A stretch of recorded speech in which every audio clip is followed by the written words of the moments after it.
Katanya ada wanita cantik yang manis dan menarik yang ingin dikenalkan padaku. Tapi begitu masuk rumah, dia langsung mengunci pintunya dari luar. Saat ini, memang ada seorang wanita cantik yang berdiri di ruang tamu. Itu adalah kakak perempuannya sendiri, juga mantan pacarku yang dingin 3 tahun lalu. Adik laki-laki menangis di luar pintu. Kak Lin, jika hari ini kamu tidak balikan dengan kakakku, dia akan membunuhku, mohon padamu. Aku melihat wanita di depanku ini. Dia masih terlihat angkuh seperti dulu, tatapannya sedingin es. Aku hanya ingin bermalas-malasan. Aku hanya ingin menjadi sampah yang makan dan menunggu mati. Ada apa ini? Bab 1. Kak Lin, gawat darurat. Motor edisi terbatas di garasiku sudah datang. Cepat bantu aku melihatnya. Di telepon, suara Liu Che terdengar bersemangat seperti memenangkan uang. Aku sedang berbaring di tepi kolam renang berpemanas di apartemen di lantai atas, menikmati sinar matahari jam 3 sore sambil mendengarkan lagu kecil. Di sampingnya, nampan terapung berisi buah-buahan dingin yang baru dipotong dan segelas arak prem buatan sendiri. Nyaman sekali.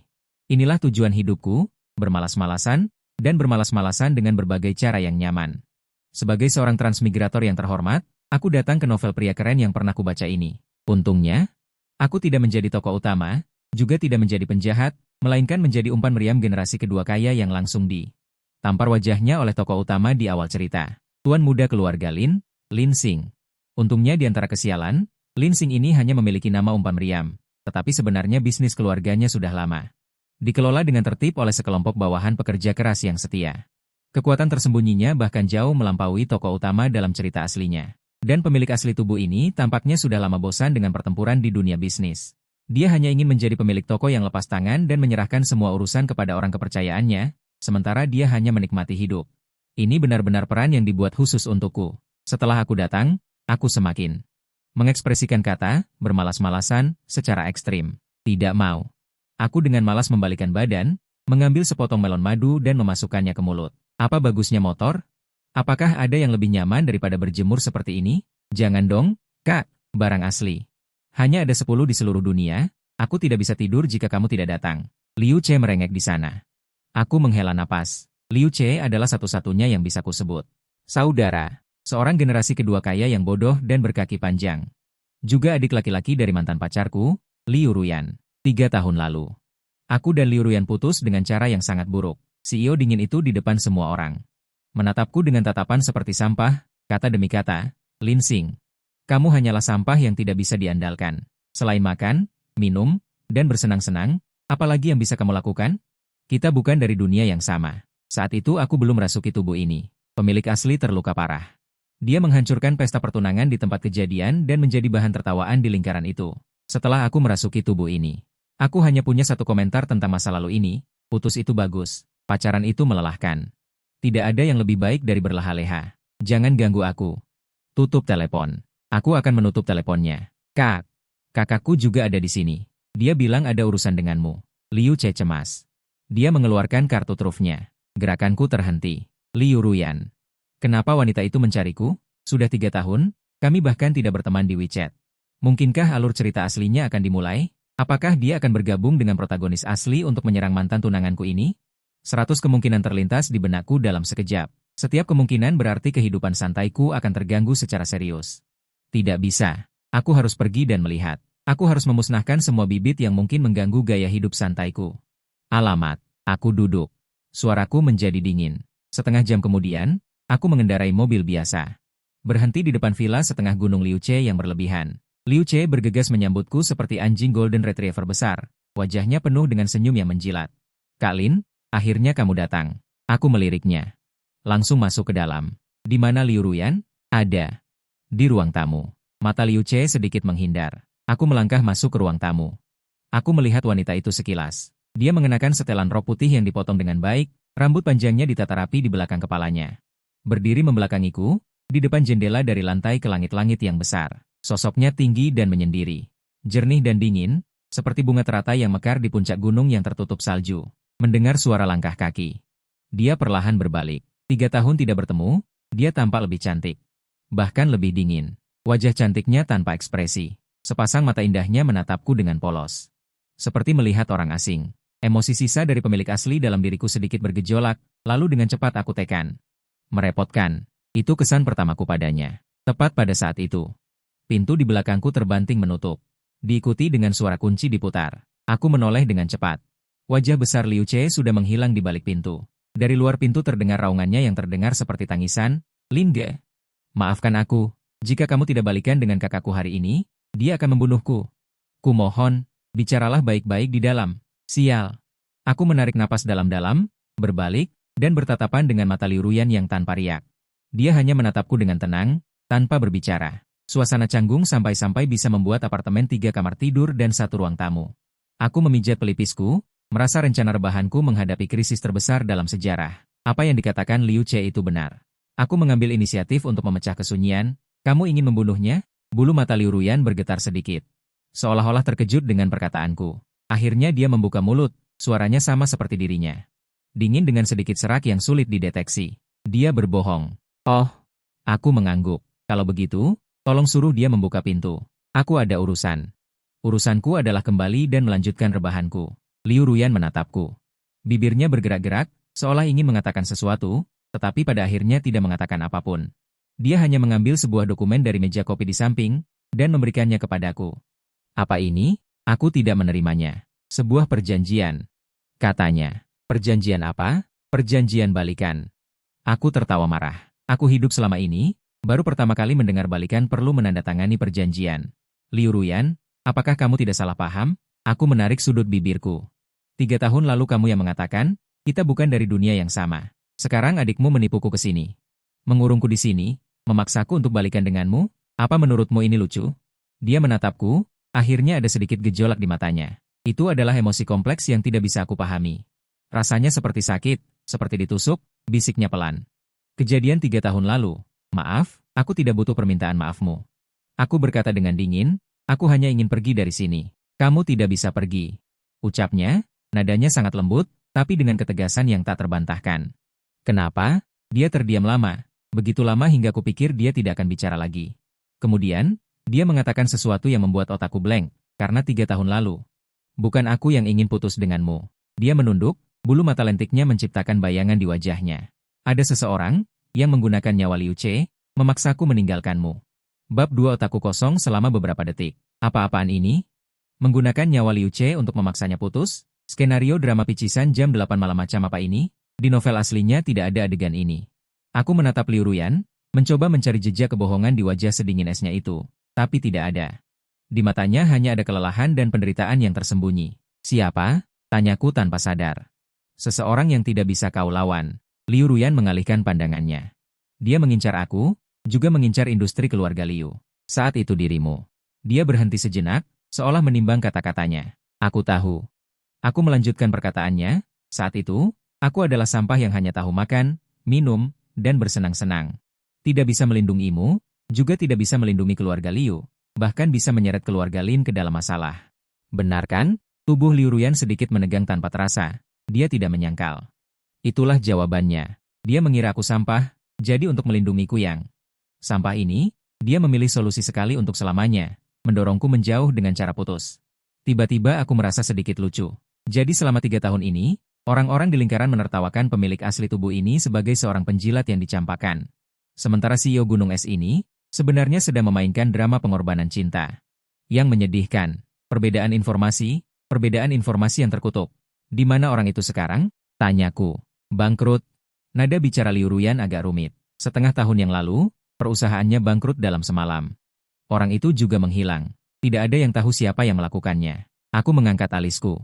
Setengah tahun yang lalu, aku sepertinya ingat. Saat itu, aku baru saja bertransmigrasi. Suatu malam aku ingin makan masakan rumahan terkenal di barat kota, tetapi diberitahu bahwa restoran itu telah dipesan untuk acara pribadi selama sebulan penuh. Saat itu aku sangat kesal, merasa orang itu terlalu berisik dan mengganggu kenikmatanku menikmati makanan. Jadi aku menelepon pengurus rumah tanggaku yang serba bisa, Paman Zhong. Aku ingat saat itu aku berkata begini, Paman Zhong, ada orang bermargawang yang berisik di barat kota. Suruh dia diam. Lalu tidak ada kelanjutannya. Keesokan harinya, Paman Zhong memberitahuku bahwa aku bisa pergi ke restoran itu kapanpun aku mau. Saat itu aku tidak terlalu memikirkannya. Kupikir Paman Zhong hanya memperingatkan orang itu. Sekarang sepertinya, Paman Zhong. Pemahamannya tentang kata, diam, mungkin agak terlalu mendalam. Jadi, ternyata aku sendiri yang menyelesaikan masalah Liu Ruyan. Kemudian aku ditangkap oleh adiknya dan dipaksa untuk berbaikan dengannya. Dunia ini benar-benar lingkaran tertutup yang sialan. Jadi, Aku melihat Liu Ruyan dan menjernihkan pikiranku. Ancamannya sudah hilang, jadi kamu ingin mengambil kembali, sampah, sepertiku? Nada bicaraku mengandung sedikit ejekan. Wajah Liu Ruyan memucat. Dia menggenggam erat dokumen di tangannya, buku-buku jarinya memutih karena kekuatan yang diberikan. Aku tidak bermaksud begitu, katanya pelan. Aku hanya apa? Aku hanya ingin mengkompensasimu. Kompensasi? Aku tertawa. Bagaimana cara mengkompensasi? Menandatangani perjanjian? Berpura-pura berbaikan? Lalu pamer kemesraan di luar untuk memuaskan rasa bersalahmu selama 3 tahun terakhir? Sekaligus menenangkan adikmu yang bodoh itu. Liu Ruyan tidak bisa berkata apa-apa karena perkataanku, bibirnya mengerucut menjadi garis lurus. Jelas, tebakanku benar, Direktur Utama Liu. Aku maju selangkah, sedikit membungkuk, mendekatinya. Merendahkan suara, apakah kamu pikir Linsing yang sekarang masih sama dengan Linsing 3 tahun lalu yang menuruti semua perkataanmu? Jarak kami sangat dekat, begitu dekat hingga aku bisa mencium aroma parfumnya yang dingin, dan bisa melihat bulu matanya yang sedikit bergetar. Dia memang sangat cantik, kecantikan yang agresif, yang membuat orang tidak bisa mengalihkan pandangan sekali melihatnya. Kulitnya putih bercahaya, fitur wajahnya sangat indah seperti karya seni. Sayang sekali. Karya seni seindah apapun, jika itu berarti masalah, aku tidak ingin menyentuhnya. Kedekatanku membuatnya sedikit tidak nyaman. Dia tanpa sadar mundur selangkah dan menjauh. Isi perjanjiannya, kamu bisa lihat dulu. Dia meletakkan dokumen itu di meja kopi. Kembali ke penampilan CEO Gunung Es itu. Tidak ada ruginya bagimu. Aku melirik. Perjanjian hubungan rekonsiliasi, pihak pertama, Liu Ruyan. Isi perjanjiannya secara garis besar adalah kedua belah pihak secara sukarela memulihkan hubungan sebagai pasangan selama 1 tahun. Selama periode tersebut, pihak pertama harus tanpa syarat memenuhi semua permintaan wajar pihak kedua dalam kehidupan dan hiburan. Semua kartu hitam, properti, dan kendaraan atas nama pihak pertama. Pihak kedua memiliki hak untuk menggunakan. Selama periode perjanjian, pihak pertama bertanggung jawab untuk menyelesaikan semua masalah komersial atau non-komersial yang timbul dari hubungan kedua belah pihak. Setelah 1 tahun, perjanjian secara otomatis dibatalkan. Pihak pertama harus membayar kepada pihak kedua ganti rugi emosional sebesar 9 digit. Sudut mataku berkedut saat melihatnya. Ini bukan perjanjian rekonsiliasi. Ini adalah perjanjian pemeliharaan, dan semacam memohon untuk dipelihara dengan uang sendiri.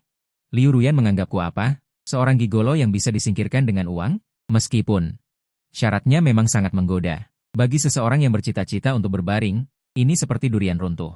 Tapi aku, Linian, juga punya harga diri. Aku harus mempertimbangkannya dengan cermat. Bagaimana? Liu Ruyan bertanya ketika dia melihatku terdiam untuk waktu yang lama. Tidak bagaimana-bagaimana. Aku mendorong kembali perjanjian itu. Aku tidak tertarik dengan uangmu. Bercanda saja, aku punya terlalu banyak uang sendiri sehingga aku tidak tahu bagaimana membelanjakannya. Masih membutuhkan miliknya? Mata Liu Ruyan meredup. Lalu bagaimana kamu bersedia? Aku tidak ingin apa-apa. Aku memotongnya, Liu Ruyan. Kita sudah lama berakhir. Kamu jalani jalanmu yang lebar. Aku jalani jembatan kayu gelondongku. Biarkan masa lalu berlalu. Sekarang, biarkan adikmu membuka pintu. Sikapku sangat tegas. Liu Ruyan menatapku. Matanya perlahan memerah. Gunung es yang selalu tak tergoyahkan itu tampaknya memiliki sedikit tanda-tanda mencair. Linian, suaranya membawa sedikit permohonan, anggap saja aku memohon padamu. Baiklah, hanya setahun. Mengapa harus seperti ini? Aku tidak mengerti. Karena, dia menarik napas dalam-dalam. Seolah telah mengambil keputusan, karena kakekku, dia tahu alasan kita putus. Juga tahu bahwa orang itu sudah jatuh. Dia memberiku waktu 1 tahun. Jika aku tidak bisa membuatmu berubah pikiran, aku harus menerima perjodohan yang diatur keluarga. Aku tertegun. Ada juga kejadian seperti ini. Apa hubungannya denganku? Liu Ruyan tersenyum mengejek diri sendiri. Keluarga Liu membutuhkan objek perjodohan yang kuat untuk menstabilkan posisi. Dulu ada ancaman orang itu, kakek masih bisa menutup mata sebelah. Sekarang ancaman itu hilang.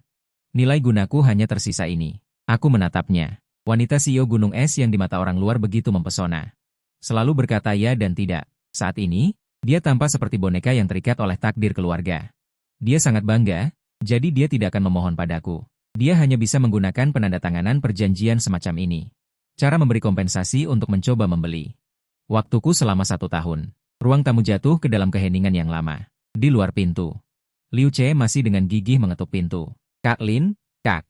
Bagaimana obrolan kalian? Kak, jangan gegabah, jangan sampai bertindak kasar. Aku menghela napas. Benar-benar merepotkan. Masalah besar. Membawa masalah kecil. Aku melirik perjanjian di meja kopi dan menatap wanita di depanku yang matanya memerah. Namun, dia masih dengan keras kepala menegakkan punggungnya. Sudahlah, Anggap saja melakukan kebaikan setiap hari. Menyelamatkan CEO wanita yang tersesat. Apalagi, jika aku tidak setuju. Dengan karakter bodoh Liu Ce itu, mungkin saja dia benar-benar membuat hal bodoh. Dengan sifat keras kepala Liu Ruyan ini. Jika dia menikah, siapa tahu akan jadi seperti apa. Kehidupanku yang santai. Yang paling kutakuti adalah kecelakaan tak terduga semacam ini yang tak ada habisnya. Lebih baik sakit sebentar daripada sakit berkepanjangan, selesaikan masalah dengan cepat. Perjanjian, aku tanda tangani. Aku mengambil pena. Di posisi pihak kedua, aku dengan lincah menandatangani namaku.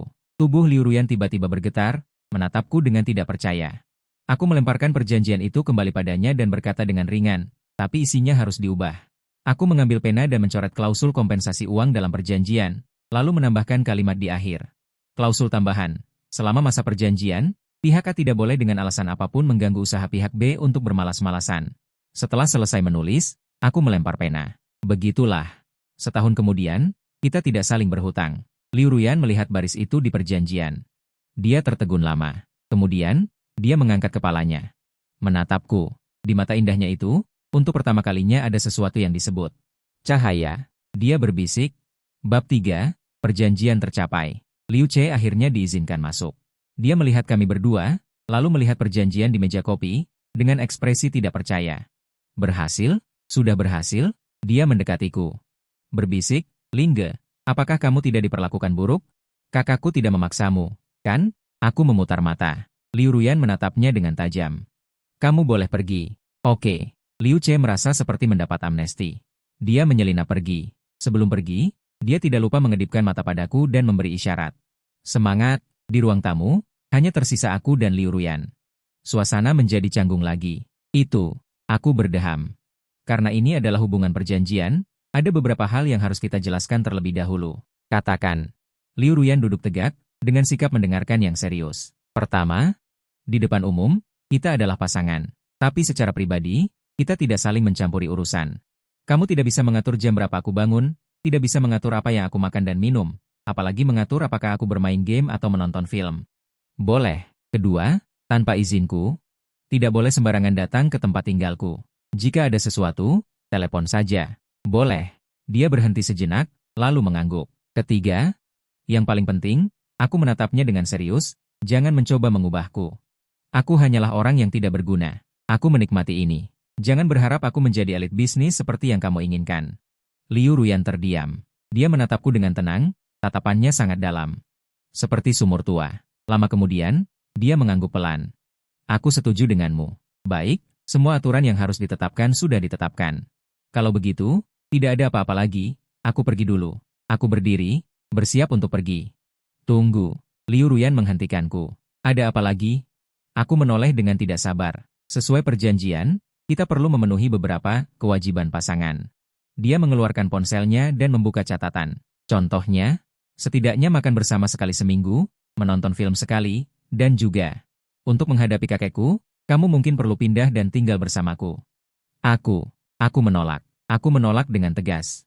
Jangan bercanda. Tinggal bersama gunung es, biaya pemanasanku akan lebih mahal daripada yang lain. Hanya tinggal di villa yang sama. Liu Ruyan sepertinya sudah menduga reaksiku, menjelaskan dengan tenang. Villa ini sangat besar, dibagi menjadi bangunan utama dan bangunan tambahan. Kamu bisa tinggal di bangunan tambahan. Kita tidak akan bertemu, tetapi di depan umum, kamu harus menunjukkan bahwa kita tinggal bersama. Dia berhenti sejenak, menambahkan, bangunan tambahan memiliki kepala pelayan sendiri. Dapur dan fasilitas hiburan, sama sekali tidak akan mengganggumu.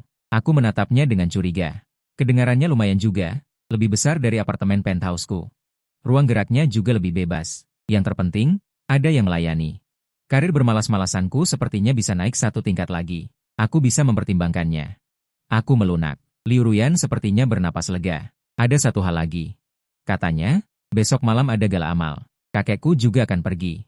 Aku harap kamu bisa menemaniku sebagai pasanganku untuk hadir bersama.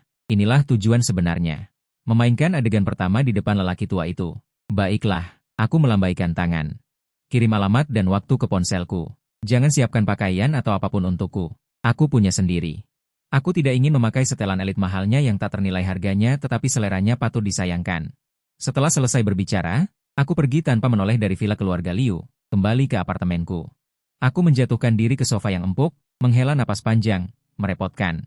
Terlalu merepotkan. Demi ketenangan 1 tahun ke depan, aku malah menandatangani surat jual diri seperti ini. Aku mengambil ponselku, ingin menelepon Paman Song, memintanya untuk mengemasi barang-barang keperluanku dan mengirimkannya ke gedung tambahan keluarga Liu. Baru saja membuka kunci layar, aku melihat berita yang dipromosikan. Mengejutkan. Presiden grup Xingyao, Liu Ruyan, diduga kembali menjalin hubungan dengan mantan tunangannya, Tuan Muda Lin dari grup Lin. Keduanya difoto berada di ruangan yang sama selama beberapa jam. Di bagian depan berita juga ada foto curian yang buram, tepatnya gambar aku mengendarai mobil memasuki villa keluarga Liu. Efisiensi paparazzi ini terlalu tinggi, ya? Aku membuka kolom komentar di bagian depan berita, dan benar saja. Banyak yang mencemooh dan menertawakan. Sungguh menggelikan. Sampai seperti Lin Xing masih ingin mendapatkan cinta lamanya kembali? Ratu Liu mana mungkin menyukainya? Jangan bicara omong kosong. Mungkin saja Presiden Liu sudah bosan dengan yang elit. Ingin berganti selera? Merasakan sensasi memelihara anak anjing kecil, versi sampah. Selain wajah dan uang keluarganya, apalagi yang dimiliki Lin Xing? Apa yang pantas untuk Presiden Liuku? Menunggu putus. Aku bertaruh tidak sampai sebulan. Aku sangat senang melihatnya, marahlah, cemoohlah. Semakin sengit kalian mencemooh, semakin kalian menganggapku sampah, semakin tentram kehidupan rebahanku. Aku menutup berita dan menelepon Paman Song. Paman Song, bantu aku melakukan sesuatu. Tuan muda, silakan perintahkan. Di ujung telepon sana, suara Paman Song selalu tenang dan hormat. Bantu aku menyelidiki, apakah belakangan ini ada perusahaan bernama Grup Xingyao. Sahamnya agak terlalu stabil. Paman Song tertegun sejenak, jelas tidak mengikuti alur pikiranku. Maksud Tuan muda? Tidak ada maksud apa-apa. Aku menguap. Hanya saja aku merasa perusahaan mereka terlalu banyak berita, agak berisik. Urus saja, ya. Baik, Tuan muda, saya mengerti. Efisiensi Paman Song selalu luar biasa. Belum genap 10 menit setelah menutup telepon, ponselku bergetar. Ada berita kilat keuangan, terjadi. Grup Xingyao mengalami short selling oleh lembaga yang tidak dikenal. Harga saham anjlok setelah 10 menit pembukaan pasar, penurunan melebihi 30%. Aku mengangkat alisku. Pemahaman Paman Song tentang kata, sedikit ini sepertinya juga cukup mendalam. Tapi tunggu, Grup Xingyao. Kenapa nama ini terdengar familiar? Aku langsung duduk tegak. Sial. Grup Xingyao. Bukankah itu perusahaan Liu Ruyan? Bab 4. Aku melihat berita di ponselku dan terdiam lama. Ya Tuhan. Apa yang telah kulakukan? Perusahaan yang kusuruh Paman Song urus, ternyata adalah perusahaan pacar kontrakku. Apa ini namanya? Seperti air bah menghantam kuil Dewa Naga. Aku seolah sudah bisa melihat wajah es Liu Ruyan menghitam seperti dasar panci. Perjanjian rujuk kita baru ditandatangani kurang dari 3 jam. Hanya karena satu kalimat dariku, sudah berada di ambang kehancuran. Ponselku bergetar hebat. Itu Liu Ruyan. Kulit kepalaku terasa geli, aku ragu-ragu sejenak. Akhirnya kuangkat. Halo, Lin Yan. Suara di seberang sana tidak lagi dingin, melainkan penuh dengan kegelisahan dan sedikit amarah yang tertahan. Kamu di mana sekarang? Di rumah. Aku menjawab dengan perasaan bersalah. Apa kamu melakukan sesuatu? Dia bertanya. Apa yang kulakukan? Aku sedang berbaring di rumah. Aku mulai berakting. Benar, aku tidak tahu apa-apa. Aku hanyalah seorang sampah tak berdosa yang sedang bermalas-malasan. Di seberang sana hening. Beberapa saat kemudian, suara Liu Ruyan terdengar lagi, tapi nadanya sudah berubah. Terdengar kelelahan yang mendalam dan sedikit rasa bersalah. Maaf, seharusnya aku tidak mencurigaimu, katanya. Masalah ini tidak ada hubungannya denganmu. Ini masalah di perusahaanku. Jangan ikut campur, aku akan menanganinya dengan baik. Aku tertegun. Dia benar-benar meminta maaf padaku? Apa dia tidak merasa bahwa akulah bintang sial ini, yang membawa kesialan padanya? Oh, aku menjawab dengan kaku. Kalau begitu. Semangat, suara Liu Ruyan terdengar seperti sedang tersenyum pahit. Tenang saja. Jamuan makan malam besok tidak akan dibatalkan. Bahkan jika perusahaan bangkrut, aku akan hadir tepat waktu. Setelah selesai bicara, dia langsung menutup telepon, dan aku mendengar nada sibuk di ponsel. Aku sedikit bingung. Apakah jalan pikiran wanita ini sedikit tidak normal? Perusahaan hampir kuhancurkan. Dia masih memikirkan perjanjian kami? Aku menggaruk rambutku. Aku merasa situasinya agak di luar kendaliku. Niat awalku adalah untuk membungkam media yang menulis berita ngawur, siapa sangka Paman Song bertindak begitu kejam. Langsung menyelesaikan masalah dari akarnya, menghancurkan perusahaan tokoh utama berita. Sekarang jadi begini. Liu Ruyan di sana pusing, aku di sini juga tidak bisa tenang. Aku dengan gelisah berjalan mondar-mandir di kamar. Tidak bisa membiarkan grup Xingyao runtuh begitu saja. Bukan karena aku kasihan pada Liu Ruyan. Terutama, jika perusahaannya bangkrut, dia pasti akan mencurahkan seluruh energinya untuk membangun kembali perusahaan. Kalau begitu, mana ada waktu untuk mengurusku? Kakeknya yang keras kepala itu pasti akan menangkapnya kembali untuk dijodohkan. Begitu dia dijodohkan, Liu Che si bodoh itu pasti akan datang menggangguku lagi. Impianku untuk bersantai masih akan sangat terganggu. Jadi, agar aku bisa bersantai dengan tenang, aku harus menyelamatkan grup Xing Yao. Memikirkan hal ini, aku kembali menelepon Paman Song. Paman Song, Tuan Muda, ada yang bisa saya bantu? Grup Xing Yao itu, aku dengan sedikit canggung berdeham, jangan dilanjutkan dulu. Paman Song di seberang telepon jelas terkejut, Tuan Muda, tapi rencana short selling sudah dimulai. Jika berhenti sekarang, kita akan mengalami kerugian yang tidak kecil. Kerugian ya kerugian saja, aku berkata dengan acuh tak acuh. Selain itu, tolong bantu aku sekali lagi, silakan katakan Tuan Muda. Kamu gunakan beberapa cara yang tidak terlalu konvensional untuk menarik kembali harga saham Xing Yao. Tidak hanya menariknya kembali, tapi juga membuatnya lebih tinggi dari sebelumnya. Lakukan dengan bersih, jangan sampai orang tahu itu kita. Kali ini Paman Song terdiam lebih lama. Aku bahkan bisa membayangkan saat ini dia mengerutkan kening di seberang telepon, berusaha menganalisis makna tersembunyi di balik perintahku yang berubah-ubah ini. Tuan Muda, nada bicara Paman Song menjadi sangat serius. Saya mengerti. Anda ingin menekan dulu lalu mengangkat, menggertak dengan memukul gunung. Membiarkan Nona Liu melihat kekuatan keluarga Lin, sekaligus menjualnya budi yang sangat besar, membuatnya setia kepada Anda. Aku, tidak, bukan itu maksudku. Tidak, jangan bicara omong kosong. Aku hanya ingin bersantai dengan tenang. Tuan Muda, langkahmu ini sangat cerdas. Suara Paman Song penuh kekaguman. Tampak berubah-ubah, namun sebenarnya menyembunyikan niat membunuh. Berhati-hati di setiap langkah. Pertama-tama menekan, membuatnya berada dalam situasi putus asa, lalu menyelamatkannya. Membuatnya merasa nyaman. Tarik ulur ekstrim semacam ini cukup untuk menghancurkan pertahanan psikologis wanita manapun. Saya sangat mengaguminya. Saya membuka mulut, tetapi tidak bisa mengucapkan sepatah kata pun. Kalian para Huan Wang, bawahan. Apakah kemampuan berimajinasi kalian sudah maksimal? Baiklah, baiklah. Aku melambaikan tangan dengan lemah. Meskipun dia tidak bisa melihat, lakukan saja seperti yang aku katakan. Cepat pergi. Siap, pasti akan menyelesaikan tugas, tidak akan mengecewakan niat baik Tuan Muda.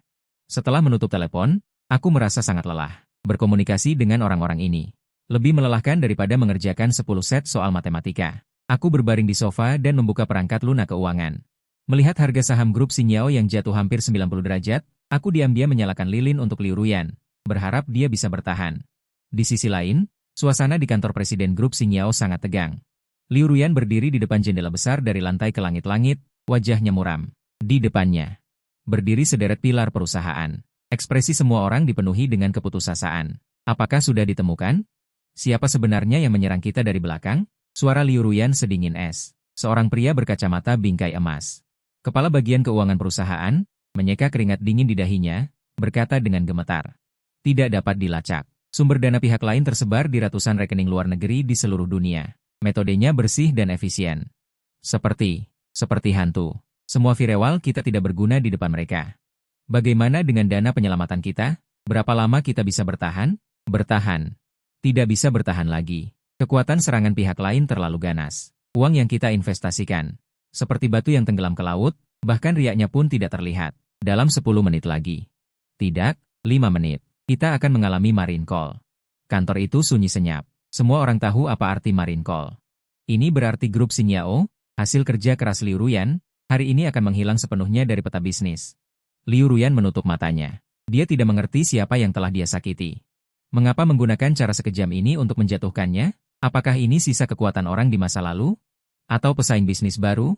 Banyak wajah terlintas di benaknya, tetapi tidak ada wajah Lin Xing yang malas. Dalam hatinya, meskipun Lin Xing tidak berguna, dia tidak akan menggunakan cara seperti ini. Dia bahkan mungkin tidak tahu apa arti short selling. Dia bahkan merasa bersalah karena telah mencurigainya. Direktur Liu, suara kepala bagian keuangan terdengar bergetar. Kita bersiap untuk mengajukan kebangkrutan saja. Tidak. Liu Ruyan tiba-tiba membuka matanya. Api semangat pantang menyala di mata indahnya. Belum saat terakhir. Dia mengambil ponselnya dan mencari nomor yang dia pikir tidak akan pernah dia hubungi lagi. Itu adalah asisten pribadi kakeknya. Dia bisa kalah, tapi dia tidak bisa kalah begitu saja tanpa kejelasan. Bahkan jika dia harus memohon, dia harus melakukannya demi Xing Yao, demi karyawan yang telah bersamanya selama bertahun-tahun. Memohon secercah harapan. Namun, tepat ketika jarinya akan menekan tombol panggil. Naik, seorang trader yang terus menatap layar komputer tiba-tiba berteriak kaget. Semua mata langsung tertuju pada layar elektronik besar itu. Terlihat garis hijau suram yang tadinya sudah menyentuh batas bawah, seolah-olah telah disuntikkan kekuatan dewa. Tiba-tiba melonjak tajam dengan sudut yang tidak terduga, membentuk garis merah panjang yang signifikan. Muncul dari tanah. Apa yang terjadi? Kepala bagian keuangan sangat terkejut hingga kacamatanya hampir jatuh. Tidak tahu. Tiba-tiba ada banyak order beli besar yang masuk. Gila. Apa mereka gila? Ya Tuhan. Masih naik. Sudah memulihkan setengah dari kerugian. Tidak hanya kembali. Bahkan menembus titik tertinggi sebelum pembukaan hari ini. Menyentuh batas atas. Saham kita. Menyentuh batas atas. Di kantor, awalnya hening seperti kematian, lalu meledak menjadi sorak-sorai memekakan telinga. Semua orang berpelukan. Menangis dan tertawa, seolah-olah merayakan selamat dari bencana. Hanya Liu Ruyan. Berdiri diam di tempat, melihat garis merah yang menyentuh batas atas itu, seluruh tubuhnya linglung. Dia tidak mengerti apa yang sebenarnya terjadi. Neraka dan surga. Hanya dalam sekejap. Siapa? Sebenarnya siapa? Memiliki kekuatan luar biasa seperti itu, mampu membalikan keadaan dalam beberapa menit saja. Dia mengambil ponselnya, melihat Lin Xing di daftar kontaknya. Nama itu, tenggelam dalam lamunan. Mungkinkah? Tidak mungkin. Dia segera menolak gagasan konyol itu. Dia hanyalah seorang pecundang. Pasti kebetulan, atau raksasa bisnis mana yang melihat potensi Xing Yao. Membantu. Ya, pasti begitu. Liu Ruyan menarik napas dalam-dalam, berusaha menenangkan diri. Tapi entah kenapa, wajah Lin Xing yang selalu menampilkan sedikit ejekan dan kemalasan, terus menghantuinya. Bab 5, gala amal hari berikutnya diadakan di hotel termewah di kota. Ketika saya tiba, pintu masuk sudah penuh dengan berbagai mobil mewah. Saya keluar dari mobil saya. Berpakaian kasual, tidak sesuai dengan orang-orang di sekitar saya yang mengenakan setelan jas dan gaun malam. Pelayan di pintu bahkan tidak repot-repot melirik saya. Jika saya tidak mengeluarkan undangan, dia mungkin langsung mengusir saya sebagai orang yang tersesat. Saya mengangkat bahu acuh tak acuh, berjalan ke ruang perjamuan. Begitu saya masuk, saya menjadi fokus seluruh ruangan. Tatapan yang tak terhitung jumlahnya menembaki saya, penuh dengan penghinaan, ejekan dan antisipasi untuk melihat pertunjukan yang bagus. Bukankah itu pecundang dari keluarga Lin? Kenapa dia juga datang? Berpakaian seperti itu untuk menghadiri gala, benar-benar tidak pantas. Kudengar dia mengejar Liu Ruyan lagi. Aku tidak tahu apa yang Liu Ruyan lihat darinya. Hanya wajah itu, saya tidak menghiraukan. Saya berjalan ke meja prasmanan dan mulai memakan semua makanan. Lobster Boston ini enak. Sangat segar. Kaviar ini juga lumayan, hanya saja roti panggangnya agak terlalu tua. Escargot ala Prancis ini kurang sedikit rasa. Sambil makan, saya diam-diam mengomentari dalam hati. Bagi saya, satu-satunya arti dari gala semacam ini adalah menyediakan makanan gratis yang lumayan enak. Saat saya fokus pada sepotong Wellington steak medium rare, sebuah suara dingin terdengar di belakangku. Kamu datang. Aku menoleh. Liu Ruyan berdiri tepat di belakangku. Hari ini dia mengenakan gaun panjang tanpa tali berwarna hitam, memperlihatkan tulang selangka dan leher angsanya yang indah. Rambut panjangnya disanggul, dengan riasan yang halus, seluruh dirinya seperti setangkai mawar yang mekar di malam yang gelap. Anggun dan dingin, penampilannya langsung menarik perhatian seluruh ruangan. Aku mengunyah steak di mulutku dan menjawab dengan tidak jelas, gaunmu lumayan. Lumayan langsing. Sudut bibir Liu Ruyan berkedut, tidak bisakah kamu ganti pakaian? Dia merendahkan suaranya, dengan sedikit ketidakberdayaan dalam nadanya, mengapa harus ganti? Aku merasa pakaian ini cukup nyaman. Aku menunjuk ke t-shirt dan jeans yang kukenakan. Liu Ruyan menarik napas dalam-dalam. Sepertinya berusaha menahan amarahnya. Sudahlah, dia menyerah berdebat denganku. Ikut aku, kakekku ada di sana. Aku menyeka mulutku dengan serbet. Mengikutinya melewati kerumunan, di sepanjang jalan, aku bisa merasakan tatapan iri yang tak terhitung jumlahnya. Hampir membakar punggungku. Di sudut yang tidak mencolok, aku melihat kakek Liu Ruyan. Tuan Liu, seorang lelaki tua berambut putih yang tampak sangat bersemangat. Ketika dia melihatku, secercah cahaya melintas di matanya yang keruh. Kamu anak keluarga Lin itu? Dia menatapku dari atas ke bawah, nadanya tidak ramah. Tuan, halo. Aku mengangguk sopan. HMPH. Tuan Liu mendengus dingin. Kudengar kamu dan Ruyan kubalikan? Ya, kakek. Tanpa menunggu aku berbicara, Liu Ruyan menjawab lebih dulu, dan bahkan meraih lenganku. Lengannya sangat dingin, bahkan melalui t-shirt pun aku bisa merasakan hawa dingin itu. Tubuhku menegang, sedikit tidak terbiasa dengan kontak intim semacam ini. Balikan? Tuan Liu jelas tidak percaya. Kurasa tidak mungkin, anak Lin. Aku beritahu padamu, putri keluarga Liu kami bukan untuk dipermainkan oleh anak-anak nakal sepertimu. Jika kamu berani memperlakukan Ruyan dengan buruk, aku orang pertama yang tidak akan melepaskanmu. Suara Tuan Liu tidak keras, tetapi penuh semangat, dengan keagungan orang yang sudah lama berada di posisi tinggi. Aku belum berbicara. Liu Ruyan mengerutkan kening. Apa yang kamu katakan? Lin Xing sangat baik padaku. Baik, baik apanya dia? Tuan Liu meniup janggutnya dan memelototi. Lihat penampilannya yang sembrono ini, apa yang membuatnya pantas untukmu? Kemarin, Xing Yao mengalami masalah besar. Di mana dia? Apakah dia membantumu? Wajah Liu Ruyan menjadi pucat. Tidak bisa berkata apa-apa. Masalah kemarin membuatnya kewalahan. Dan Lin Xing memang berbaring di rumah sepanjang waktu. Meskipun dia tidak menyalahkannya. Tetapi di depan kakek, ini memang menjadi kelemahan yang tidak bisa dia bantah. Melihat Liu Ruyan terdiam. Aku menghela nafas dalam hati. Merepotkan. Aku paling benci drama keluarga seperti ini. Kakek, akhirnya aku berbicara. Suaraku tidak keras. Namun, itu membuat sekeliling menjadi sunyi seketika. Anda benar. Ketika Xing Yao mengalami masalah kemarin. Aku memang tidak melakukan apa-apa. Kakek Liu mencibir. Anggap saja kamu masih tahu diri. Tapi, aku mengubah topik pembicaraan dan menatap Liu Ruyan. Sudut mulutku membentuk senyuman main-main. Jika aku mengatakan bahwa alasan Xing Yao bisa bangkit kembali. Juga karena aku tidak melakukan apa-apa, begitu kata-kata ini keluar, semua orang gempar. Liu Ruyan tiba-tiba mendongak menatapku. Mata indahnya penuh dengan keterkejutan. Kakek Liu juga tertegun. Kemudian dia dengan marah berkata, anak muda, omong kosong apa yang kamu bicarakan? Kamu pikir kamu siapa? Dewa saham? Aku bukan dewa saham. Aku mengangkat bahu, dengan malas berkata, aku hanya sedikit beruntung.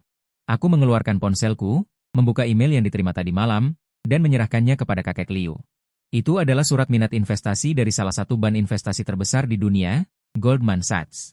Isi emailnya sangat sederhana. Goldman Sachs Group optimis dengan perkembangan masa depan Xing Yao Group dan memutuskan untuk melakukan investasi strategis di dalamnya.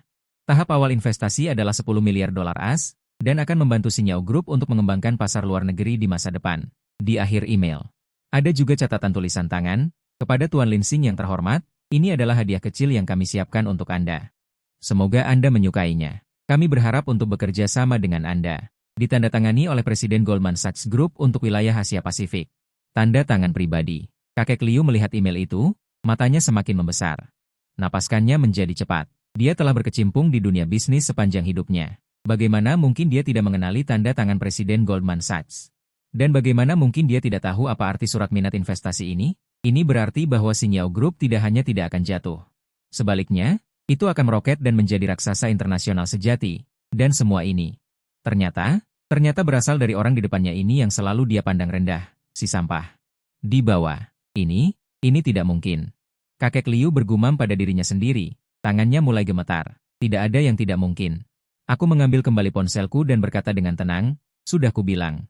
Aku hanya sedikit beruntung. Beberapa hari yang lalu aku kebetulan bertemu dengan beberapa teman dari Goldman Sachs dan menyebut nama perusahaan pacarku kepada mereka. Tanpa diduga, mereka benar-benar tertarik. Aku mengatakannya dengan nada meremehkan, seolah-olah itu adalah masalah sepele.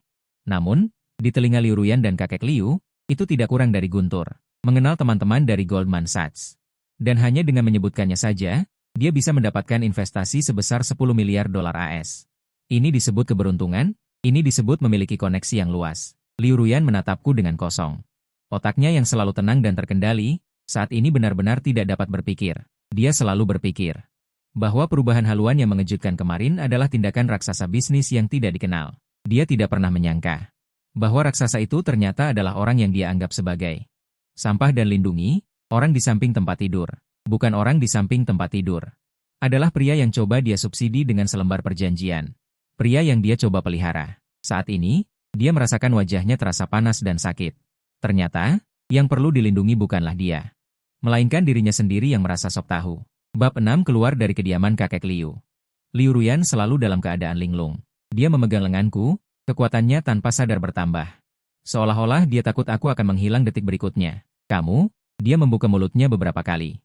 Tetapi tidak tahu harus berkata apa. Ingin bertanya tentang Goldman Sachs, aku mengatakan atas namanya.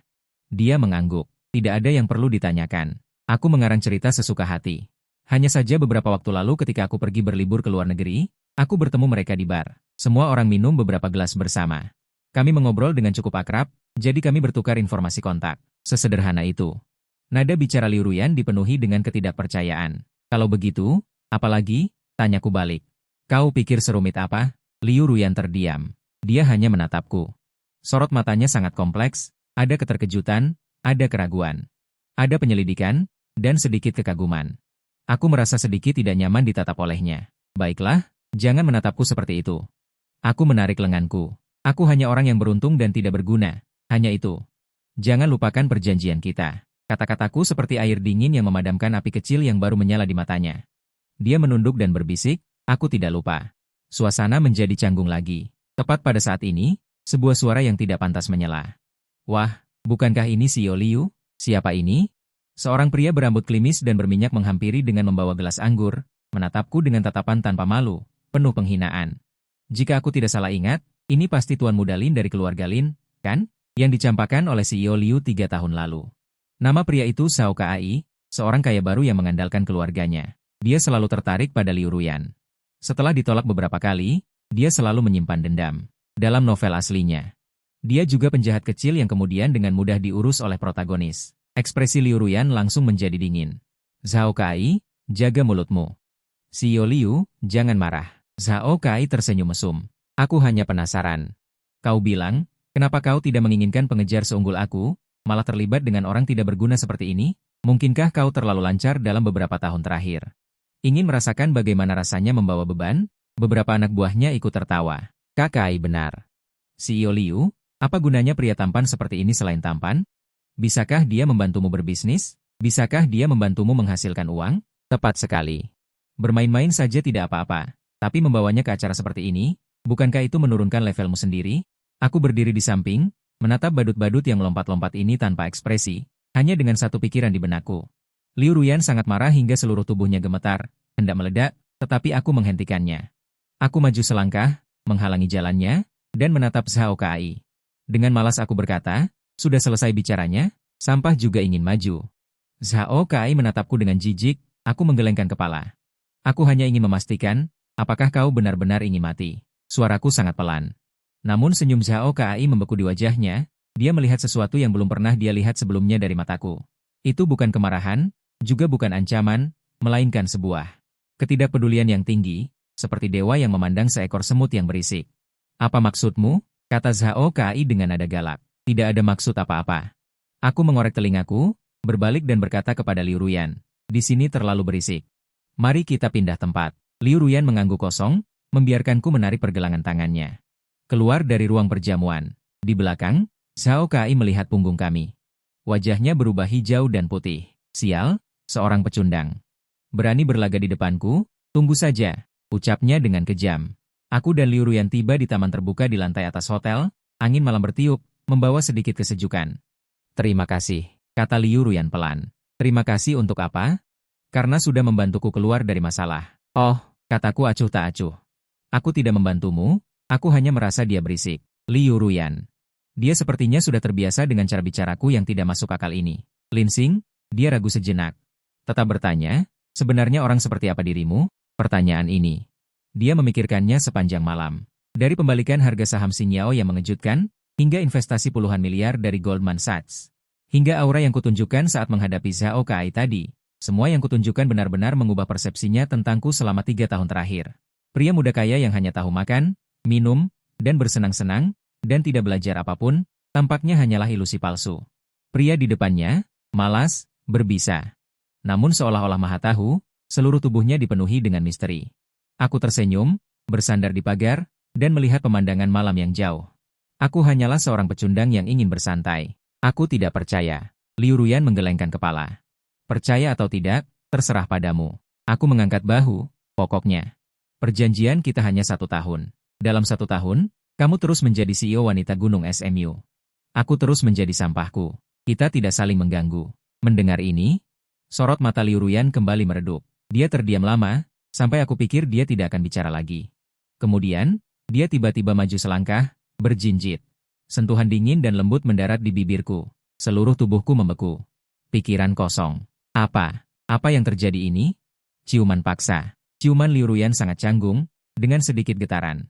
Seperti peri yang tersesat di dunia manusia, dengan hati-hati mencoba sesuatu. Tapi hanya sesaat. Dia pergi. Dia mundur selangkah, pipinya memerah. Namun, dia masih menatapku dengan keras kepala. Linsing, katanya kata demi kata. Aku tidak akan menyerah. Tidak peduli orang seperti apa kamu, dalam 1 tahun. Aku pasti akan membuatmu rela berada di sisiku. Selesai berbicara. Dia berbalik, memakai sepatu hak tinggi, dan pergi tanpa menoleh ke belakang. Hanya meninggalkanku sendirian yang linglung tertiup angin. Aku menyentuh bibirku. Sepertinya masih ada aroma dinginnya yang tertinggal. Sial, wanita ini. Sudah gila ya, katanya pasangan kontrak, kenapa malah inisiatif menambahkan adegan? Rencana rebahanku sepertinya semakin melenceng dari jalur. Bab 7. Sejak malam, ciuman di atap itu. Liu Ruyan seperti berubah menjadi orang lain. Dia bukan lagi gunung es yang dingin itu, meskipun di luar masih seperti itu. Tetapi saat menghadapiku, gunung es itu jelas menunjukkan tanda-tanda mencair. Dia mulai dengan canggung belajar menjadi pacar. Misalnya, dia akan mengirim pesan setiap pagi untuk bertanya padaku. Selamat pagi. Meskipun setiap kali aku baru membalasnya dengan, oh, saat sudah siang. Dia akan menyuruh orang mengirimkan bahan-bahan segar setiap hari ke gedung tambahan tempatku tinggal. Meskipun aku tidak pernah menggunakannya karena aku punya koki top yang diterbangkan oleh Paman Song. Dia bahkan membeli banyak sekali mesin permainan bodoh yang katanya bisa meningkatkan hubungan pasangan. Diletakkan di ruang tamu, berharap aku bisa bermain dengannya. Meskipun barang-barang itu masih berdebu sampai sekarang. Yang paling membuatku pusing adalah dia mulai sering mengecekku. Bukan pengecekan ala interogasi, tapi, kamu sedang apa? Aku baru saja selesai melakukan satu set bench press di gym pribadiku, berkeringat, dan menerima pesannya. Gym? Balasku singkat. 1 menit kemudian. Pintu gym terbuka, Liu Ruyan muncul dengan pakaian kerja yang rapi dan sepatu hak tinggi. Dia muncul di ambang pintu. Dia melihatku bertelanjang dada, keringat menetes di sepanjang garis-garis six-packku. Ekspresinya jelas terpana sesaat, pipinya juga dengan cepat memerah mencurigakan. Kamu, kenapa kamu tidak memakai baju? Tanyanya dengan sedikit gagap. Aku memutar mataku. Kak, aku sedang nge-gym, bukan rapat. Kenapa harus pakai banyak baju? Oh, dia mengalihkan pandangannya. Tidak berani menatapku lagi, tapi tatapannya tanpa sadar tertuju pada garis V perutku. Aku hanya ingin tertawa. Berpura-pura, teruslah berpura-pura. Ada apa? Aku mengambil handuk dan menyeka keringatku, sengaja memamerkan garis otot punggungku yang sempurna di depannya. Benar saja. Aku mendengar dia menarik napas. Tidak apa-apa, katanya dengan tenang. Aku hanya lewat, sekalian melihatmu. Sudah selesai melihat? Kalau begitu, kau boleh pergi. Jangan ganggu aku nge-gym. Aku mulai mengusirnya, tapi Liu Ruyan tidak bergerak. Dia ragu-ragu. Berjalan ke arahku, mengulurkan tangan. Apa? Aku menatapnya dengan waspada. Aku bantu lap keringatmu. Suaranya sangat pelan. Aku belum sempat bereaksi, dia sudah mengambil handuk dari tanganku. Mulai mengelap dada dan perutku dengan ceroboh. Gerakannya sangat kikuk, kekuatannya juga sangat ringan. Lebih tepatnya disebut membelai daripada menyeka keringat. Ujung jarinya secara tidak sengaja menyentuh otot perutku, membawa sedikit sentuhan dingin, tetapi membuat bagian tubuhku langsung bereaksi. Sial, aku mengutuk dalam hati. Wanita ini sengaja, kan? Aku meraih tangannya yang membuat kekacauan, mataku menjadi gelap. Liu Ruyan. Kau bermain api. Suaraku agak serak. Liu Ruyan terkejut saat pergelangan tangannya ku genggam. Terkejut, mendongak, menatap mataku yang penuh agresi. Wajahnya semakin merah, seperti apel matang. Aku tidak. Aku mencibir, menarik tangannya. Dan membawanya ke bawah, menekannya ke otot perutku yang jelas. Lalu katakan padaku. Apa ini? Telapak tangannya menempel pada kulitku yang panas, bisa merasakan otot yang kuat di dalamnya dengan jelas. Seluruh tubuhnya membeku, seperti ditusuk titik akupuntur, tidak bergerak. Apakah kau puas dengan apa yang kau sentuh? Aku mencondongkan tubuh, berbisik di telinganya. Napas hangat menyembur ke daun telinganya berubah menjadi merah muda dengan kecepatan yang terlihat dengan mata telanjang. Dia kehilangan kata-kata, sistem logikanya benar-benar kacau. Melihat penampilannya yang malu dan canggung ini. Tiba-tiba aku merasa sangat menarik. Menggoda gunung es ini sepertinya lebih menarik daripada bermalas-malasan. Ingin menyentuh yang lain, aku terus merayunya. Saat itu, ponselku berdering pada saat yang tidak tepat. Itu Paman Song. Telepon sialan ini, kenapa tidak datang lebih awal atau lebih lambat? Aku melepaskan Liu Ruyan. Aku berjalan ke samping dan mengangkat telepon. Tuan muda, perusahaan yang sebelumnya Anda perintahkan untuk saya perhatikan. Ada pergerakan. Perusahaan mana? Yang milik Zhao Kai. Grup Kai Seng. Oh, pria berminyak dan bedak itu. Ada apa dengannya? Dia sepertinya diam-diam bergabung dengan beberapa perusahaan, bersiap untuk menyerang bisnis luar negeri grup Xingyao. Nada bicara Paman Zhong sangat tenang, seolah-olah mengatakan hal kecil. Aku mengerutkan kening. Orang ini masih keras kepala. Aku tahu. Aku berkata dengan tenang, biarkan dia bermain. Tunggu sampai dia menginvestasikan semua hartanya. Lalu beritahu aku. Baik, Tuan muda. Setelah menutup telepon, aku berbalik dan menemukan bahwa Liu Ruyan masih terpaku di tempat. Rona merah di wajahnya belum memudar. Kau mendengarnya? Tanyaku. Dia mengangguk, Matanya sedikit khawatir. Zhao Kai dia. Jangan khawatir, aku akan menghentikannya, itu hanya kutu. Tidak akan menimbulkan masalah besar, aku mengatakan yang sebenarnya, tapi di telinga Liu Ruyan. Justru menjadi aku menghiburnya, dia menatapku, matanya penuh haru. Lin Yan, katanya, terima kasih. Tapi masalah ini, jangan campur tangan, aku bisa menyelesaikannya sendiri. Dia masih tidak terbiasa bergantung padaku. Atau lebih tepatnya, dia masih tidak percaya aku bisa menyelesaikan masalah bisnis seperti ini. Di matanya, aku mungkin agak misterius, punya sedikit latar belakang. Tapi dalam hal trik bisnis, pasti tidak sebaik dia. Seorang CEO profesional, aku malas menjelaskannya padanya. Terserah kamu, aku mengangkat bahu, asalkan jangan menggangguku. Setelah selesai bicara, aku mengambil jaketku, bersiap untuk meninggalkan game. Rencana bermalas-malasanku, hari ini lagi-lagi disia-siakan oleh wanita ini selama 2 jam. Aku harus kembali tidur siang. Baru saja sampai di pintu, Liu Ruyan tiba-tiba memanggilku. Lin Yan. Aku menoleh, hanya melihatnya berjalan cepat menghampiriku. Lalu, di tengah kebingunganku, dia berjinjit, kedua tangannya melingkari leherku. Sekali lagi menciumku, ciuman kali ini, bukan lagi sekadar mencoba-coba. Melainkan membawa semacam tekad yang nekat, mempertaruhkan segalanya. Bab 8. Beberapa hari berikutnya, Liu Ruyan benar-benar mulai berurusan dengan Zhao Kai. Seluruh dirinya tenggelam dalam pekerjaan. Setiap hari pergi pagi pulang malam, bahkan tidak sempat mengirimiku, selamat pagi. Ini sangat cocok untukku, dia sibuk. Tidak ada yang menggangguku untuk bermalas-malasan. Setiap hari aku bangun tidur dengan sendirinya, lalu meminta Koki membuatkan makan siang yang mewah.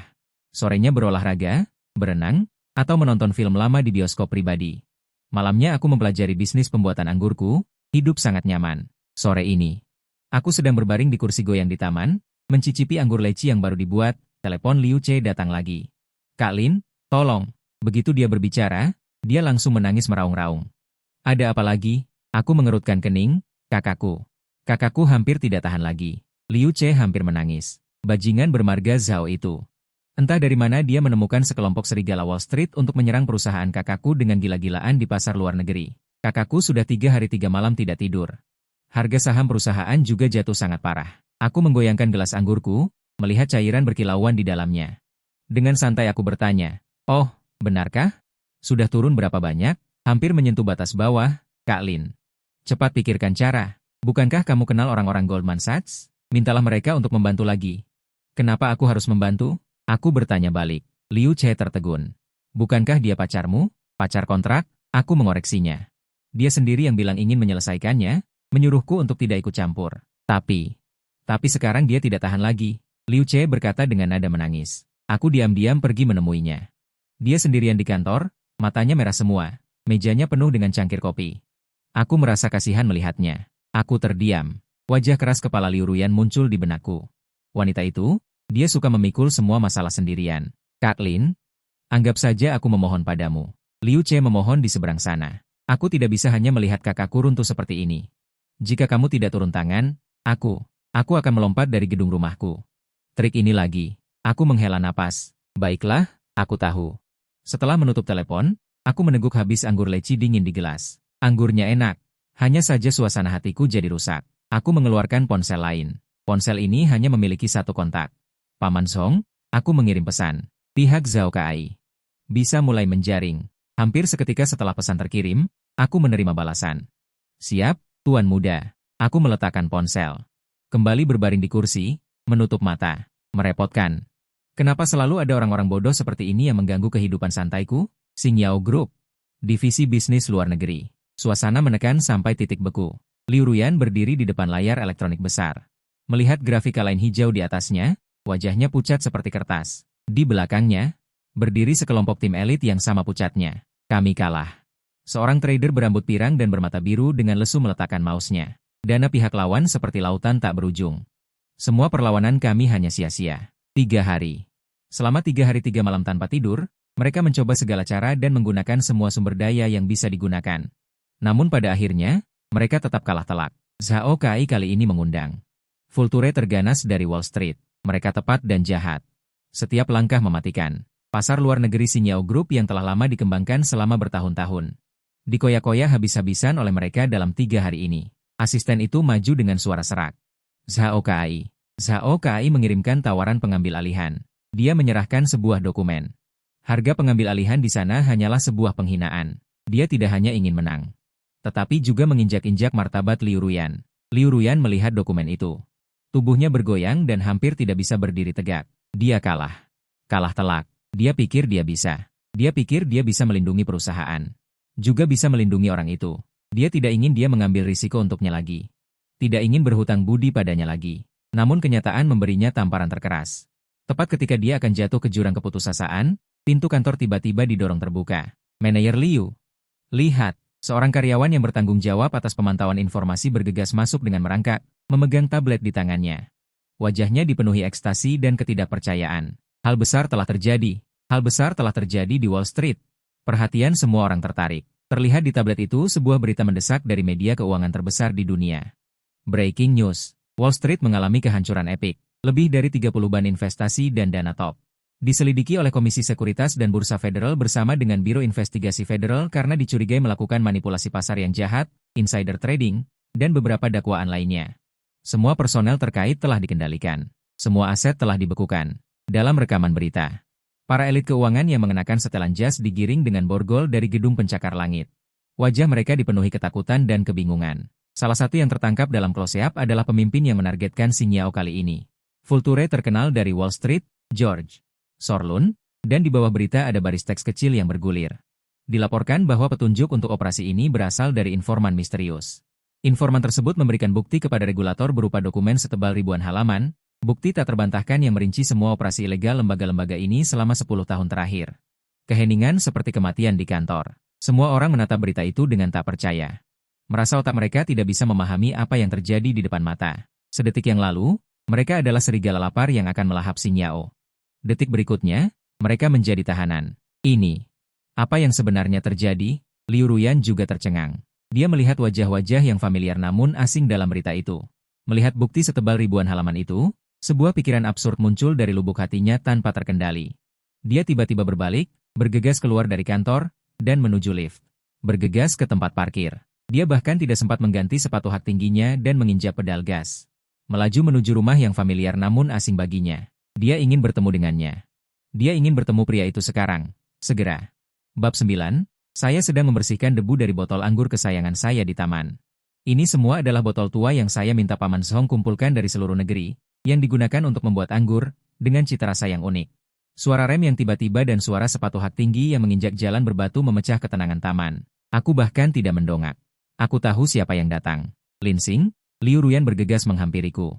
Dadanya naik turun dengan keras, dan dahinya penuh dengan butiran keringat halus. Jelas dia berlari sepanjang jalan. Dia menatapku, matanya yang selalu dingin saat ini dipenuhi dengan kegembiraan. Keterkejutan, keraguan, dan semacam cahaya membara yang belum pernah kulihat. Apakah itu kamu? Benar? Dia bertanya dengan suara bergetar, apakah kamu yang melakukan hal di Wall Street? Benar kan? Aku meletakkan kain lap di tanganku dan mendongak. Menatapnya dengan malas, bagaimana jika tidak, kamu mengakuinya. Dia tanpa mendapatkan semacam kepastian, seluruh tubuhnya gemetar karena kegembiraan. Aku tahu itu kamu. Selain kamu, tidak akan ada orang lain. Oh, aku menjawab dengan acuh tak acuh, melanjutkan mengelap tempayanku, reaksiku. Jelas membuatnya sedikit bingung. Dia telah membayangkan berbagai macam adegan konfrontasi denganku. Dia membayangkan apakah aku akan menyangkal. Akan mengelak, akan menganggapnya sebagai keberuntungan seperti terakhir kali. Namun, satu-satunya hal yang tidak dia duga adalah, aku akan mengakuinya dengan begitu lugas, dan begitu tenang, seolah menjatuhkan separuh Wall Street, bagiku. Sama seperti mengelap tempayan anggur, adalah masalah sepele. Kenapa? Dia maju selangkah, meraih pergelangan tanganku. Kenapa kamu melakukan ini? Kau tidak mengganggu, aku mengerutkan kening, melepaskan tangannya. Sudah kubilang, aku hanya merasa mereka berisik. Liu Ruyan tertegun. Benar, aku berkata dengan wajar, mereka membuatmu tidak tidur selama 3 hari 3 malam. Begitu kau tidak tidur, adikmu yang bodoh itu akan menggangguku, begitu dia menggangguku. Aku tidak bisa bersantai dengan baik. Jadi, pada dasarnya, mereka terlalu berisik. Logika ini tak terkalahkan. Liu Ruyan benar-benar tercengang setelah mendengar kata-kataku, dia berdiri di tempat. Menatapku, lama sekali, lalu. Dia tertawa, itu adalah pertama kalinya aku melihatnya benar-benar tertawa. Bukan senyuman bisnis yang sopan, juga bukan senyuman pahit yang mengejek diri sendiri, melainkan senyuman yang tulus dari hati, cerah. Sehangat sinar matahari, gunung es mencair sepenuhnya pada saat itu. Dia tertawa dan tertawa, air mata mulai mengalir, Dia menangis sambil tertawa, seperti orang bodoh. Aku menjadi sedikit bingung karenanya. Ada apa denganmu? Gila, dia tidak menjawabku. Dia hanya maju selangkah, memelukku erat-erat, kepalanya terkubur di dadaku. Air mata panas membasahi kaosku. Linsing, dia terseduh-seduh. Kau, bajingan, kenapa aku bajingan? Kenapa kau tidak memberitahuku lebih awal? Ada nada tangis dalam suaranya. Kenapa? Kau membuatku seperti orang bodoh, sok ingin melindungimu. Aku membiarkanmu melindungiku. Aku memutar mata. Drama sekali kau ini. Dia terdiam karena ucapanku. Tangisannya berhenti. Dia mendongak, menatapku dengan mata berkaca-kaca. Lalu, dia menggigit bibirku dengan ganas. SSST. Aku tersentak. Kau ini anjing? Dia tidak mempedulikanku. Melainkan menatapku lekat-lekat dengan mata merahnya. Linsing. Dia berkata-kata demi kata, dengan sangat jelas. Perjanjian kita. Mulai sekarang, batal. Apa maksudmu? Jantungku berdebar. Wanita ini, jangan-jangan ingin menarik perkataannya? Maksudnya adalah, dia menyunggingkan senyum licik yang belum pernah kulihat sebelumnya. Mulai hari ini, aku akan mengejarmu. Aku. Bukan pacar kontrak, bukan pura-pura balikan. Dia berjinjit. Mendekat ke telingaku, berbisik dengan nada seperti bersumpah. Aku menginginkanmu, Linsing, menjadi Liu Ruyan yang sejati. Satu-satunya pria. Aku ingin membuatmu, dengan sukarela, jatuh cinta padaku. Setelah berkata demikian, dia menciumku lagi. Kali ini, bukan lagi percobaan, bukan lagi deklarasi perang. Melainkan penuh dengan penguasaan dan perebutan. Aku merasa cita-citaku untuk bersantai. Saat ini, benar-benar dinyatakan bangkrut. Bab 10, Liu Ruyan benar-benar mulai mengejarku. Terlebih lagi, dengan cara yang heboh, membuat seluruh dunia tahu. Hal pertama yang dia lakukan adalah mengadakan konferensi pers siaran langsung global. Tema konferensi pers adalah mengklarifikasi gejolak terbaru grup Xinjiao, serta mengumumkan rencana pembangunan masa depan. Awalnya aku sama sekali tidak tertarik, tetapi Liu Che dengan paksa menyeretku dari tempat tidur. Mendudukanku di barisan depan paling tengah di lokasi konferensi pers. Kak Lin, ini markas kakakku. Kau harus datang memberi dukungan. Dia tampak bersemangat. Aku menguap. Melihat wanita yang bersinar di atas panggung, Liu Ruyan mengenakan setelan merah hari ini, sangat cantik dan mempesona.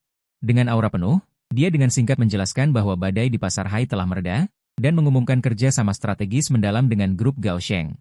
Para wartawan di bawah panggung dengan panik menekan tombol rana. Pada sesi tanya-jawab wartawan, seorang wartawan yang tidak peka tiba-tiba bertanya, Presiden Liu, rumor beredar di luar bahwa Anda dan Tuan Linsing dari grup Lin telah bersatu kembali. Bolehkah saya bertanya apakah itu benar? Apa pendapat Anda tentang julukan Tuan Lin sebagai sampah nomor satu di ibu kota? Begitu pertanyaan ini keluar, seluruh tempat langsung menjadi sunyi. Semua mata terarah dengan cepat. Terpusat pada saya bahkan tidak repot-repot mengangkat kelopak mata, berpikir restoran mana yang akan saya kunjungi setelah konferensi pers. Liu Che sangat marah di samping sehingga wajahnya memerah. Jika bukan karena saya yang menahannya, dia mungkin sudah bergegas dan bertarung dengan wartawan itu secara langsung. Liu Ruyan di atas panggung, setelah mendengar pertanyaan ini, tidak hanya tidak marah, malah tersenyum. Dia melihat wartawan itu, lalu mengalihkan pandangannya ke saya. Mata indahnya itu penuh dengan kelembutan dan cinta. Pertama-tama, saya akan mengoreksi satu hal. Liu Ruyan mengambil mikrofon. Suaranya terdengar jelas di seluruh tempat. Saya dan Linsing tidak bersatu kembali. Para hadirin di bawah panggung gempar. Tidak bersatu kembali? Mungkinkah rumor itu palsu? Karena Liu Ruyan berhenti sejenak dan berkata-kata demi kata. Sayalah yang mengejarnya. Seluruh tempat itu seperti dijatuhi bom. Semua orang menjadi gila. CEO wanita Gunung Es Liu Ruyan secara pribadi mengakui bahwa dia yang mengejar sampah nomor satu di ibu kota itu. Berita besar apa ini? Kamera di tangan para wartawan hampir mengeluarkan percikan api, dan Liu Ruyan masih terus menjatuhkan bom besar. Adapun julukan yang Anda sebutkan, dia melirik dingin pada wartawan yang bertanya. Menurut saya, sangat menggelikan. Di dunia ini, ada orang yang dilahirkan di puncak gunung, dia hanya malas melihat pemandangan. Bukan berarti dia tidak memiliki kemampuan untuk melihat pemandangan dari ketinggian. Dia adalah pria paling cerdas, paling kuat, dan paling lembut yang pernah saya temui. Dia adalah cahaya saya, pahlawan saya, adalah Liu Ruyan saya seumur hidup ini. Satu-satunya pria yang diakui, siapapun yang berani menggunakan gelar konyol itu untuk memanggilnya. Tatapan Liu Ruyan langsung menjadi tajam. Berarti bermusuhan dengan Liu Ruyan dan seluruh grup Xinjiao. Selesai. Dia meletakkan mikrofon, dalam kesunyian yang mematikan di seluruh ruangan, di bawah sorotan lampu yang tak terhitung jumlahnya. Dia turun dari panggung dan langsung menghampiriku, di tengah tatapan tak percaya semua orang. Dia membungkuk, menangkup wajahku, dan menciumku dalam-dalam. Seluruh dunia, pada saat itu, seolah-olah menjadi latar belakang bagi kami berdua. Aku bisa mendengar suara tarikan napas di sekitarku, jeritan pelan, dan Liu Che di samping. Berteriak Wo Chao, dan aku. Melihat wanita di depanku yang menantang seluruh dunia demi aku, tembok tinggi yang dibangun di hatiku untuk berbaring rata-rata. Bab 11, Ciuman Abad Ini Itu. Setelah konferensi pers, aku benar-benar terkenal, Liu Ruyan mengejar Lin Xing. Lin Xing malas menikmati pemandangan sampah nomor satu di ibu kota. Ternyata bos tersembunyi. Berbagai topik mendominasi daftar pencarian terpopuler di semua media sosial. Identitasku dibongkar habis-habisan oleh netizen, tetapi selain pewaris tunggal grup Lin, tidak ada yang bisa digali selain identitas ini. Riwayat hidupku. Bersih seperti selembar kertas putih, hanya tertulis 4 kata di atasnya. Makan, minum, dan bersenang-senang. Maka, sebuah pencarian populer baru lahir, Lin Xing suku rebahan terkuat dalam sejarah. Bahkan ada yang lebih keterlaluan. Lin Xing belum bangun hari ini. Pencetus topik ini adalah Weibo resmi grup Xingyao. Penyebabnya adalah suatu hari harga saham grup Xingyao tiba-tiba naik tanpa peringatan. Investor dan wartawan ekonomi yang tak terhitung jumlahnya dengan panik menganalisis penyebabnya. Akhirnya Weibo resmi Xingyao perlahan memposting sebuah Weibo. Jangan tebak, tidak ada kabar baik yang besar. Hanya saja suasana hati bos kami sedang baik hari ini. Karena dia akhirnya membangunkan bos kami dari tempat tidur sebelum jam 12 siang. Lin Xing belum bangun hari ini. Gagal. Begitu Weibo ini keluar, semua orang menjadi gila, hanya karena bos bangun. Harga saham perusahaan langsung naik. Perusahaan macam apa ini? Cinta macam apa ini? Sejak hari itu, Lin Xing belum bangun hari ini menjadi indikator metafisika. Selama aku belum bangun, harga saham Xingyao akan terus meroket selama aku bangun. Maaf, pada dasarnya aku tidak pernah bangun sebelum siang. Gaya hidup rebahanku. Ternyata ini menjadi keuntungan terbesar perusahaan. Aku tidak bisa berkata apa-apa tentang ini. Dan hidupku juga karena pengejaran Liu Ruyan. Menjadi kacau balau, dia tidak lagi puas tinggal di gedung tambahan sebelah rumahku, tetapi langsung pindah ke gedung utamaku. Dengan dalih untuk memudahkan mengurus makanan dan tempat tinggalku, jadi setiap pagi, aku akan dibangunkan olehnya dengan berbagai cara. Kadang-kadang aroma makanan lezat. Dia mengundang tim koki top dunia, setiap hari berganti-ganti membuatkan sarapan 8 masakan utama untukku, kadang-kadang itu dirinya sendiri. Mengenakan gaun tidur sutra seksi, berbaring di samping tempat tidurku, dengan lembut menelusuri otot perutku dengan jari-jarinya. Aku mengakui, masalah manis semacam ini memang sulit untuk ditolak, tetapi karir rebahanku benar-benar tamat. Aku tidak hanya harus menghadapi berbagai macam cara pengejarannya, tetapi juga harus menghadapi sekelompok bawahan gila kerja seperti yang disuntik ayam. Sejak Liu Ruyan dianggap sebagai calon ibu oleh mereka, kelompok orang ini mulai dengan gila-gilaan menunjukkan diri di depannya. Hari ini yang ini mengirim pulau kecil sebagai hadiah, besok yang itu mengakuisisi tambang berlian. Paman Zhong bahkan lebih berat lagi, langsung membeli grup barang mewah terbesar di dunia dan memberikannya kepada Liu Ruyan. Hanya karena Liu Ruyan pernah memuji sebuah tas merek itu terlihat bagus, Liu Ruyan dibuat tertawa dan menangis oleh mereka. Hanya bisa mengalihkan semua barang ini ke namaku. Jadi, setiap hari aku berbaring, asetku meningkat dengan kecepatan yang mengerikan. Aku merasa aku tidak sedang rebahan, perasaan ini baik menyenangkan maupun melelahkan. Bab 12, hari ini, aku jarang bangun pagi-pagi sekali. Karena Liu Ruyan berkata, dia ingin membawaku ke suatu tempat, mataku ditutup olehnya. Dibawa ke pesawat pribadi. Setelah pesawat mendarat, dia melepaskan kain hitam di depan mataku.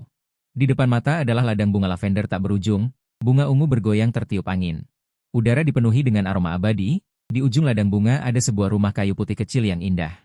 Di sini adalah Provence. Liu Ruyan memelukku dari belakang. Dagunya bersandar di bahuku. Aku membeli tempat ini. Untuk apa kau membelinya? Untukmu. Dia mencium pipiku. Aku tahu kau suka ketenangan. Suka membuat anggur sendiri. Di sini ada sinar matahari terbaik, tanah terbaik. Dan juga aku. Aku melihat pemandangan indah di depan mata, mendengarkan kata-kata manisnya di telingaku. Sesuatu di dalam hatiku benar-benar melunak. Liu Ruyan. Apakah kau lupa? Perjanjian kita hanya 1 tahun. Tubuhnya menegang sesaat. Sekarang, tahunnya hampir berakhir. Aku berkata. Dia terdiam. Aku berbalik. Menatapnya. Jadi, aku menatap matanya. Bertanya kata demi kata. Xiao Liu, apakah kau masih berencana mengejarku? Matanya memerah, menggigit bibirnya dengan keras kepala, tidak berbicara. Jika kau tidak bicara, aku anggap kau menyerah. Aku berkata. Berbalik dan hendak pergi. Aku tidak. Dia tiba-tiba memelukku dari belakang. Dengan suara terisak, Lin Xing, kau brengsek. Kau jelas juga menyukaiku, kenapa tidak mau mengakuinya? Kapan aku bilang aku menyukaimu? Aku keras kepala. Kau? Dia sangat marah hingga tidak bisa berkata-kata, hanya bisa menyembunyikan wajahnya di punggungku, terisak pelan. Aku menghela napas, berbalik, dan memeluknya. Menghapus air mata di wajahnya. Baiklah, jangan menangis lagi. Aku berkata tak berdaya, kalau menangis terus, kau tidak akan cantik lagi. Bukan urusanmu. Dia memukulku sekali, tanpa tenaga. Aku menunduk. Mencium bibirnya. Ciuman ini sangat panjang. Sangat lembut. Lama kemudian, bibir terlepas. Aku menatap matanya yang berkaca-kaca, berkata dengan sungguh-sungguh, Liu Ruyan. Aku tidak berencana mematuhi perjanjian 1 tahun itu. Dia tertegun. Maksudku. Sudut bibirku terangkat, memperlihatkan senyum tulus yang belum pernah dia lihat. Aku ingin menandatangani perjanjian seumur hidup, pihak kedua. Atau aku, pihak pertama, hanya bisa kamu. Liu Ruyan menatapku dengan tatapan kosong, beberapa detik kemudian baru menyadari arti dari perkataanku. Kejutan dan kebahagiaan besar langsung menenggelamkannya, dia tidak mengatakan apapun. Hanya memelukku erat lagi, seolah ingin menyatukan dirinya ke dalam tubuhku, di bawah sinar matahari. Di lautan bunga ungu, 2 sosok berpelukan erat, di pondok kayu kecil di kejauhan. Liu Che sedang memegang teropong dengan pembesaran tinggi, dengan bersemangat berteriak ke telepon, Paman Song. Kakakku berhasil, Lingeku. Dia akhirnya tersenyum. Terdengar suara lega dan penuh kelegaan dari Paman Song di ujung telepon, bagus sekali. Usaha bermalas-malasan tuan muda akhirnya ada penerusnya. Selesai.